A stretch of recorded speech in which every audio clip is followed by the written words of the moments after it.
Now, news across the globe. Israelis rush back from U.S. Washington. Question of war has gone to Israel now. Israelis were rushing to find a way from the U.S. back home to join the fight and against Hamas, despite airlines canceling their scheduled flights. So Biden promised to restore U.S. tested by fresh outbreak of war abroad. With the outbreak of war in Israel, President Joe Biden is contending with conflict in two parts of the world at a moment of paralysis in Washington and increasing polarization over the direction of America's involvement abroad. The moment is exactly the type of global crisis Biden pledged to voters he was uniquely prepared to confront, particularly when compared with his predecessor. Spending almost 50 years in proximity to the American foreign policy establishment gives Biden a perspective shared by few, if any, in Washington. Well, the U.S. is sending aircraft carrier destroyer munitions to help protect the Israeli people. The U.S. is sending Navy and military aircraft to the Eastern Mediterranean in a show of support for Israel shortly after U.S. President told Prime Minister Benjamin Netanyahu that help is already on its way.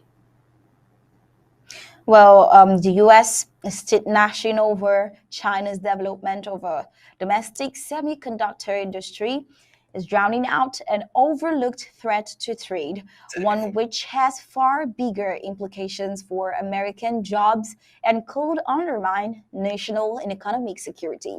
A statement from China Eastern Airlines last week points to an overwhelming trend in the world's second largest economy. While still on the Israelis' war, hundreds of Israelis seek refuge in Cyprus. Now, in addition to the Cypriots in Israel, many of whom are expected to arrive within the day, hundreds of Israelis are seeking refuge in Cyprus. Gab Ellison will tell us more. According to passengers who arrived at Lanarkar Airport on Sunday morning, the situation is dire in Israel and many are looking for flights to reach Cyprus. First time we're leaving our country and we are not happy. Yesterday, we arranged to leave Tel Aviv and we chose Cyprus. We didn't do it for ourselves but for our two children. Our parents stayed behind. We are very worried, said a mother of two minor children from Israel. Another mother of three minor children said they arrived in Cyprus to be safe, noting that many of their friends are looking for a flight to come to Cyprus. It's a very difficult situation, and that's why we ran with our children to leave. They have kidnapped children, but we don't know how many more. We took a flight from Israel to Athens, and from there we came to Cyprus. We tried to find direct flights, but they are all full to Cyprus. We are staying in a hotel in Limassol.